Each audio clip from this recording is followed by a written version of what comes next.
भगवान की जय। शिवोहम शिवोहम शिवोहम। सद्गुरुवे नमः। चित्रकूट रघुनंदन छाए, समाचार सुनि सुनि मुनि आए। श्री राम जी का चित्रकूट में आना सुनकर संत महात्मा उनसे मिलने आए। श्री राम ने सबसे दंडवत प्रणाम किया। मुनिगण श्री राम को हृदय से लगाकर आशीर्वाद देते हैं। वे श्री राम, लक्ष्मण और सीता जी की छवि देखकर अत्यंत प्रसन्न होते हैं। श्री राम जी ने यथा योग्य आदर सत्कार से सम्मानित करके सबको विदा कर दिया। वे सभी अपने अपने आश्रमों में जाकर स्वतंत्र रूप से योग, जप, तप और यज्ञ करने लगे। कोल की रात भी श्री राम के पास दोने में कंदमूल और फल भर भर कर आनंदानुभूति अनुभव करते हुए ऐसे आ रहे हैं मानो कोई दरिद्र सोना लूटने आ रहा हो। वे सभी पुलकित शरीर में आकर श्री राम जी का दर्शन कर उनके सामने भेंट रखकर प्रणाम करते हैं। श्री राम जी प्रेम और मीठे वचनों से सबका स्वागत करते हैं। कोल भील श्री राम से कहते हैं कि आपके दर्शन से हम धन्य हो गए। अब हम नाथ सनाथ सब भय देखी प्रभु पाए, भाग हमारे आगमनु राउर कौशल राय। हे नाथ, प्रभु आपके चरणों का दर्शन पाकर अब हम सब सनाथ हो गए। हे कौशलराज, हमारे ही भाग्य से आपका यहाँ शुभागमन हुआ है। धन्य भूमि वन पंथ पहारा, जहाँ जहाँ नाथ पाऊ तुम धारा। धन्य विहग मृग कानन चारी, सफल जन्म भय तुम ही निहारी। हे नाथ, जहाँ जहाँ आपने अपने चरण रखे हैं वे पृथ्वी, वन, मार्ग और पहाड़ धन्य हैं। वे वन में विचरने वाले पक्षी और पशु धन्य हैं जो आपको देखकर सफल जन्म हो गए। सद्गुरुदेव भगवान की जय। सभी कहते हैं, हे प्रभु, हमारा सब वन देखा हुआ है। हम आपको तालाब, झरने और सभी स्थानों को दिखा देंगे। हाथी, शेर और सांप आदि से आपकी रक्षा करते हुए आपकी सेवा करेंगे। आप हमें आज्ञा देने में संकोच न करना। जो श्री राम वेद और मुनियों के मन को भी अगम हैं, वह कोल भीलों के वचनों को ऐसे सुन रहे हैं जैसे पिता अपने बालकों के वचनों को सुनता है। ठीक ही कहा है, राम ही केवल प्रेम पियारा, जान ले जो जान निहारा। श्री राम के प्रेम को कोई जिज्ञासु ही समझ सकता है। श्याम गौर धनुवाण तूड़धर, चित्रकूट बयाए रहेरी। इन्हीं बहुत आदरत महामुनि, समाचार मेरे नाह कहेरी। वनिता बंधु समेत बसत बन, पितहु कठिन कलेश सहेरी। वचन परस्पर कहत, कीरतिन पुलक गए जल नयन बहेरी। तुलसी प्रभु बिलोकत इकटक लोचन, जनु बिनु पलक लहेरी। जब ते आई रहे रघुनायको, तब ते भयो बनु मंगलदायको। जब से श्री राम यहाँ आकर रहने लगे हैं तभी से वन मंगलदायक हो गया है। अनेकों प्रकार के वृक्ष फूल और फलों से लद गए हैं। उनके ऊपर भ्रमरे गूंज रहे हैं। शीतल मंद सुगंध हवा चल रही है। नीलकंठ, कोयल, तोते, पपीहा, चकवे और चकोर आदि पक्षी चित्त को चुराने वाली बोलियां बोल रहे हैं। श्री राम सीता जी और लक्ष्मण जी को वन की शोभा दिखाते हैं। रहीमन कबहु बहे बड़े न के, नाही गर्व को लेश। भार धरे संसार को, ताहु कहावत शेष। जहाँ पर श्री राम जी का निवास है उनकी बड़ाई हजार फन वाले शेष भी उन वन की सुंदरता को लाखों हो जाए तब भी वर्णन नहीं कर सकते। श्री राम और सीता जी की सेवा करते हुए श्री लखनलाल अयोध्या की कुटुंबियों, माता और पिता, भाइयों को स्वप्न में भी घर की याद नहीं करते हैं। सीता जी श्री राम के चंद्रमुख और प्रेम की प्रगाढ़ता को देखकर कभी भी अयोध्या और राज परिवार और जनकपुर आदि की याद नहीं करती हैं। उनको वन हजारों अवध के समान लगता है। मुनि और उनकी स्त्रियां और कंदमूल फल ऐसे लगते हैं, सास ससुर के समान, फल अमृत के समान लगते हैं। स्वामी के साथ सुंदर पत्तों और घास की साथरी कामदेव की सेजों के समान सुंदर लगती है। श्री राम जी कभी कभी अवध और कुटुंबियों की याद करके गमगीन हो जाते हैं। उनको देखकर श्री राम धैर्य धारण करके पुरानी कथाएं सुनाकर सांत्वना देते हैं। श्री राम श्री सीता जी और लक्ष्मण जी के साथ वन में सुख से रह रहे हैं। राम लखन सीता सहित सोहत परन निकेत, जिमि बासव वस अमरपुर सचि जयंत समेत। लक्ष्मण जी और सीता जी सहित श्री राम जी पर्णकुटी में ऐसे शोभित हैं जैसे अमरावती में इंद्र अपनी पत्नी सची को पुत्र जयंत सहित बसता है। कौ राम बन गवनु सुहावा, सुनहु सुमंत्र अवधि आवा। श्री राम के वनवास के सुंदर चित्रण के बाद सुमंत जी का अयोध्या वापसी का वृत्तांत सुनिए। श्री राम को पहुंचाकर जब निषाद राज लौटा तब उसने सुमंत और घोड़ों सहित रथ को विक्षिप्त अवस्था में देखा। घोड़े हिनहिना रहे हैं, न घास चाहते हैं न पानी पीते हैं। सुमंत जी हा राम कहते हुए जमीन पर पड़े हैं। निषाद धैर्य धारण करके कहने लगा, तुम पंडित परमारथ ज्ञाता, धरहु धीर लखि विमुख विधाता। हे मंत्रीवर, आप विद्वान हैं, बुरा समय जानकर धैर्य रखिए। अनेक प्रकार से समझाकर निषाद ने सुमंत जी के जबरदस्ती रथ में बिठाकर रथ चलाने को कहा, परंतु सुमंत व्याकुलता के कारण रथ नहीं चला पा रहे थे। तब निषाद ने अपने 4 सेवकों से कहा कि तुम रथ हाँककर सुमंत जी को अयोध्या में छोड़ाओ। व्याकुल सुमंत जी सोच रहे हैं कि यह नश्वर शरीर रहना तो नहीं है, फिर भी श्री राम का वियोग होते ही क्यों नहीं समाप्त हुआ। ऐसे सोचते हुए हाथ मल मल कर पश्चाताप करके विकल हो रहे हैं।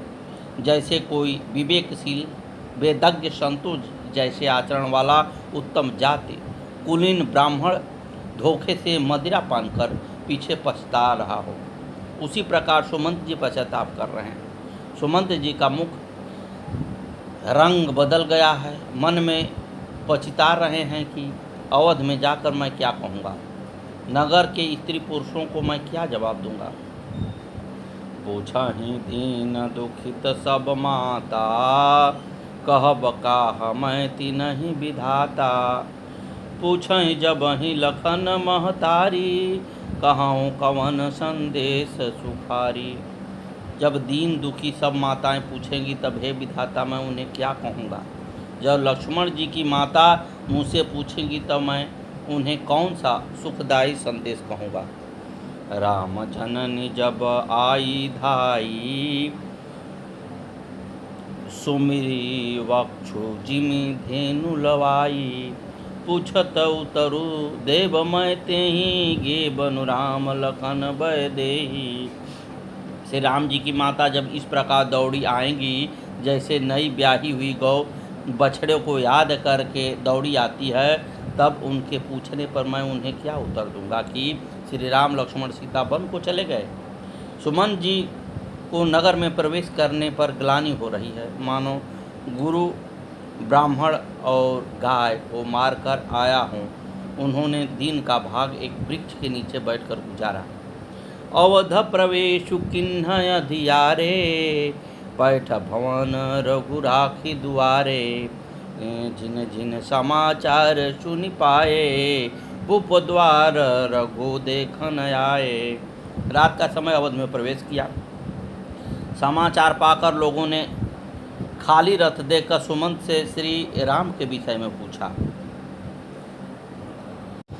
आसन शयन विभूषण हीना, परे भूमि तल निपट मलीना। महाराज दशरथ पृथ्वी पर आभूषणों से हीन पड़े हैं, विकल हो रहे होकर हे राम सीता और लक्ष्मण तुम कहाँ हो ऐसे कहने लगे। देखी सचिव जब जीव कहीं किन्ह दंड प्रणाम, सुनत उठे व्याकुल नृपति कहो सुमंत्र कह राम। मंत्री ने देखकर जय जीव कहकर दंडवत प्रणाम किया। सुनते ही राजा व्याकुल होकर उठे और बोले, सुमंत कहो राम कहाँ हैं? दशरथ जी कहते हैं, मेरे सत्य वचन आचरण से यह परिस्थिति आ गई है। यह कर्म भोग था या अपने प्यारे बेटे की ममता थी, या बूढ़े क्षत्रिय राजा के प्रण की अति कठिन परीक्षा थी। महाराज ने सुमंत को हृदय से लगाया, पूछने लगे, प्रेमी सखा, मेरे प्यारे राम, सीता और लक्ष्मण कहाँ हैं? हे सखा, यदि तुम मुझे जीवित रखना चाहते हो तो जहाँ मेरे राम हैं वहीं पर मुझे पहुँचा दो, वरना अब ये प्राण निकलना चाहते हैं।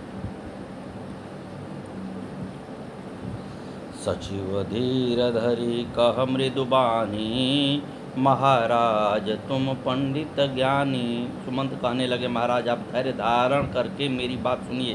धैर्य का सहारा लेकर शोक का त्याग करिए, शांति धारण करिए। प्रथम वासु तपसा भयऊ, दूसर सुर सरि तीर, नाहर है जलपानु करे सिय समेत दो वीर। श्री राम जी का पहला निवास तमसा के तट पर हुआ, दूसरा गंगा तीर पर। सीता जी सहित दोनों भाई उस दिन स्नान करके जल पीकर ही रह गए। केवट किन्न बहुत सेवकाई, जो जामिनी सिंहरौर गवाई। होत प्रात बट धीरु मंगावा, जटा मुकुट निज शीश बनावा। केवट ने बहुत सेवा की। वह रात सिंगरौर श्रृंगबेरपुर में ही बिताई। दूसरे दिन सवेरा होते ही बड़ का दूध मंगाया और उससे श्री राम लक्ष्मण ने अपने सिरों पर जटाओं का मुकुट बनाया। निषाद के द्वारा लाई गई नाव पर सीता जी को चढ़ाकर दोनों भाई नाव पर चढ़कर मुझे विकल देख करके श्री राम ने मुझसे कहा था कि हमारे पिताश्री से प्रणाम कह करके कहना वह हमारी चिंता न करें, हमारे लिए यहाँ मंगल ही मंगल है। तुम्हारे अनुग्रह तात कानन जात सब सुख पाई हों, प्रतिपालियाय सुकुशल देखन पाय पुनि फिर आई हों। जननी सकल परितोषी परि परि पाय कर बिनती घनी, तुलसी करऊ सोई जतनु जेहि कुशली रहहि कौशल धनी। ये पिताजी, आपके अनुग्रह से मैं बन जाते हुए सब प्रकार का सुख पाऊंगा। आज्ञा का भली भांति पालन करके चरणों का दर्शन करने कुशल पूर्वक फिर लौटाऊंगा। सब माताओं के पैरों पकड़कर उनका समाधान करके और उनसे बहुत विनती करके श्री तुलसीदास कहते हैं, तुम वही प्रयत्न करना जिससे कौशलपति पिताजी कुशल से रहें। गुरु सन कब संदेशु बार बार पद पदुम गति, करब सोई उपदेशु जहि न सोच मोहि अवधपति। गुरु जी के चरणों में बार बार प्रणाम करके यह कहना कि वे हमारे पिताश्री को ऐसे उपदेश करें जिससे हमारे पिता मेरे विषय में शोक में न डूबें। भैया भरत के आने पर कहना कि राजा का पद पाकर नीति का त्याग न करे, मन कर्म वचन से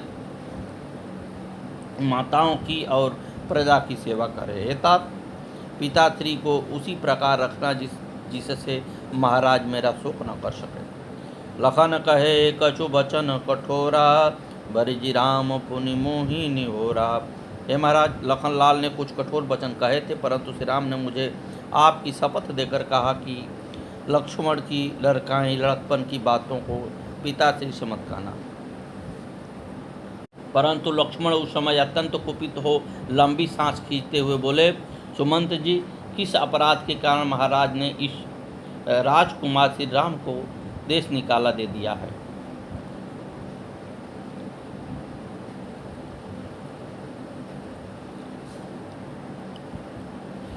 सुत बचन सुनतहि नर नाहो, पर उधरनि उर दारुण दाहो। कर बिलाप सब रोवहि नारी, महाविपत्ति किम जाई बखानी। सुमंत के वचनों को सुनकर महाराज दशरथ बेहोश होकर पृथ्वी पर गिर पड़े। सभी रानियां रोने लगी। उनका कष्ट देखा नहीं जा रहा था। राजमहल में रुदन का शोर सुनकर अयोध्या नगर में भारी कोहराम मच गया। विलाप करते समय महारानी कौशल्या कह रही हैं कि मायरी मोहिन को समझावो, राम बन गमन सोच की दो सपनों मन परितीत न आवो। लगे रहत मेरे नयन आगे, राम लखन अरु सीता, तदपि न मिटत दाहया उर को, विधि जो भयो विपरीता। दुख न रहो रघुपतहि बिलोकत, तनु न रहे मीनु देखे, करत न प्राण पयान, सुनहु सखी अरुचि भरी यही लेखे। कौशल्या के बिरह बचन सुनि होय उठी रोय उठी शबरारी, तुलसीदास रघुवीर बिरह की पीर न जात बखानी। माता कौशल्या ने धैर्य धारण किया और महाराज की दशा देखकर कहने लगी, हे स्वामी, राम का वियोग सागर है, अयोध्या जहाज है और उसके खेने वाले हैं, प्रजा और कुटुंब उसमें सवार यात्री हैं। यदि धीरज धैर्य तपाय पारा, नहीं तो बूढ़ी हैं सब परिवारा। हे स्वामी, यदि आप धैर्य से काम लेंगे तब तो सभी पार हो जाएंगे, वरना सभी डूब जाएंगे।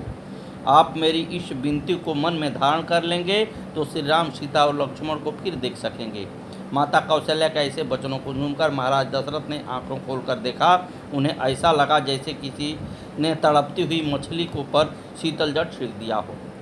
धीरज धरकर बैठकर सुमंत से पूछने लगे, हे प्रिय राम कहाँ, मेरे प्रिय राम कहाँ हैं, लक्ष्मण और सीता कहाँ हैं। इस प्रकार रोते बिलखते महाराज को वह रात युग के समान हो गई, प्रातः काल नहीं होता रहा। तापस अंध साप सुधियाई, कौशल्य सब कथा सुनाई। रात में बिलखते हुए महाराज दशरथ ने कौशल्या को अंधे तपस्वी श्रवण के पिता के द्वारा दिए गए साप का ध्यान आया। कौशल्या को वह सब कथा सुनाने लगे। राम राम कहि राम कहि राम राम कहि राम, तनु परिहरि रघुवर विरह राव गयो सुरधाम। राम राम कहकर फिर राम कहकर फिर राम राम कहकर और फिर राम कहकर राजा श्री राम के विरह में शरीर त्याग कर सुरलोक को सिधार गए। मुनि मणि बिनु फानी जिमि जल बिनु मीना, मम जीवन तिमि तुम ही अधीना। जैसे मणि के बिना सर्प और पानी के बिना जैसे मछली जीवित नहीं रहती है, मेरा भी जीवन आपके अधीन हो। मछली को जल से अलग कर दिया जाए तो वह मात्र 6 सांस लेती है। महाराज दशरथ ने भी श्री राम शीतल जल के बिना 6 बार ही राम कहकर प्राण त्यागते हैं। वह रात भी राम वियोग में छठवीं रात थी। सद्गुरुदेव भगवान की जय। राजा दशरथ जी के देहावसान के समाचार को सुनकर सभी रानियां, सेवक, दास दासियां और नगर के स्त्री पुरुष सब रोकर कैकेयी को गाली दे रहे हैं। तो रोते रोते सारी रात बीत गई। प्रातःकाल गुरु जी ने आकर सबको धीरज बंधवाया। तब वशिष्ठ मुनि समय सम कही अनेक इतिहास, शोक निवारे सब ही कर निज विज्ञान प्रकाश। तब वशिष्ठ मुनि ने समय के अनुकूल अनेक इतिहास कहकर अपने विज्ञान के प्रकाश से सबका शोक दूर कर दिया। तेल नाव भरी नृपत अनुराखा, दूत बुलाई बहुरी अस भाखा। धावो बेगी भरत पहि जाओ, निप सुधि कतहु कहु जनिकाहो।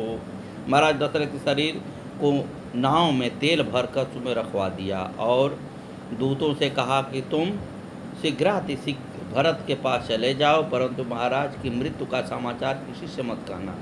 वहाँ जाकर सिर्फ इतना ही कहना कि भरत जी को गुरु जी ने अति शीघ्र बुलाया है। वाल्मीकि रामायण में वशिष्ठ जी ने सिद्धार्थ, विजय, जयंत, अशोक और नंदन नाम के 5 दूतों को कैकेयी देश भेजा था। कहा था कि तुम भरत से जाकर केवल यही कहना कि पुरोहितस्त्वां कुशलं प्राह सर्वे च मंत्रिणः, त्वरमाणश्चं निहाहि कृतमात्यायिकं त्वया। मां चास्मै प्रेषितं रामं माँ चष्मै पितरमृतं भवतः शशिसुगत्वां राघवाणामितं क्षयम् ए विधि सोचत भरतमन धावन पहुँचे आय। गुरु अनुशासन श्रवण सुन चले गणेश मनाय। भरत जी इस प्रकार मन में चिंता कर रहे थे कि दूत आ पहुँचे। गुरु जी की आज्ञा कानों से सुनते ही वे गणेश जी को मनाकर चल पड़े। भरत जी गुरु जी का आदेश सुनकर अपने नाना अश्वपति से आज्ञा लेकर हवा के वेग के समान वाले घोड़े को हाँकते हुए शीघ्रता से चले। उनको एक निमिष 1 वर्ष के समान बीत रहा है। गदहे और सियार विपरीत बोल रहे हैं। कौवे बुरी जगह बैठकर काँव-काँव कर रहे हैं। नदियाँ, तालाब, वन और बाग तथा अयोध्या दूर से भयावनी लग रही है। पुरजन मिलहि न कहाहि कछु, गावहि जो हारहि जाय। भरत कुशल पूछी न सकहि, भय विषाद मन माहि। नगर के लोग मिलते हैं पर कुछ कहते नहीं हैं, चुपके से जोहार वंदना करके चले जाते हैं। भरत जी भी किसी से कुशल नहीं पूछ सकते क्योंकि उनके मन में भय और विषाद छा रहा है। भरत जी को अयोध्या के बाजारों में देखकर ऐसा लग रहा है मानो चारों तरफ से आग लग गई हो। भरत जी ने महल में जाकर माता कैकेयी से मिले। कैकेयी ने भरत से अपने मायके क्या कुशल क्षेम पूछी। भरत ने ननिहाल की कुशल क्षेम बताकर भरत जी पूछने लगे, हे माता, पिताश्री, सभी माताएं, श्री राम, सीता जी और लक्ष्मण कहाँ हैं? उनकी कुशल सुनाओ। भरत के वचनों को सुनकर कैकेयी नेत्रों में कपट नीर भर कर कहने लगी, हे पुत्र, मैंने मंथरा के सहयोग से सभी कार्य सिद्ध कर लिए थे। सलत न देखन पाऊ तुहि, तात न राम ही सौंपे हूँ मोहि। आपको स्वर्गवास का समय देख भी नहीं पाया और न आप मुझे श्री राम जी को ही सौंप कर गए। फिर धैर्य धारण कर पूछने लगे, हे माता, पिताश्री के मरने का कारण क्या हुआ था? आदि हुते सब आपनि करनी, कुटिल कठोर मुदित मन बरनी। कैकेयी ने पूरा वृत्तांत भरत को बता दिया। भरत ही बिसरे पितु मरन, सुनत राम बन गौन। हेतु अपन पयु जानिय, तकित रहे धरि मौन। श्री रामचंद्र जी का बन जाना सुनकर भरत जी को पिता का मरण भूल गया और हृदय में इतने सारे अनर्थ का कारण अपने को ही जानकर वे मौन होकर स्तंभित रह गए, अर्थात उनकी बोली बंद हो गई और वे सन्न रह गए। भरत जी की ऐसी दशा देखकर कैकेयी कहने लगी, हे पुत्र, महाराज श्री दशरथ जी सोचने योग्य नहीं हैं। उन्होंने जीवित अवस्था में ही पुण्य और यश कमाकर संपूर्ण फल प्राप्त कर अंत में इंद्रलोक को चले गए। कैकेयी के इस वचनों को सुनकर भरत जी की ऐसी दशा हो गई मानो पक्के घाव पर किसी ने अंगार छुआ दिया। शोकाकुल होकर कहने लगे, माता, तेरी ऐसी दुष्ट रुचि थी तो मुझे जन्म लेते ही क्यों नहीं मार दिया? पेड़ को काटकर पत्ते में पानी दिया है, मछली जिंदा रखने के लिए पानी को ही उचील डाला है, अर्थात मेरा हित करने के बजाय अहित कर डाला है। तू अल्पज्ञ है। आगे की कथा कल। सद्गुरुदेव भगवान की जय।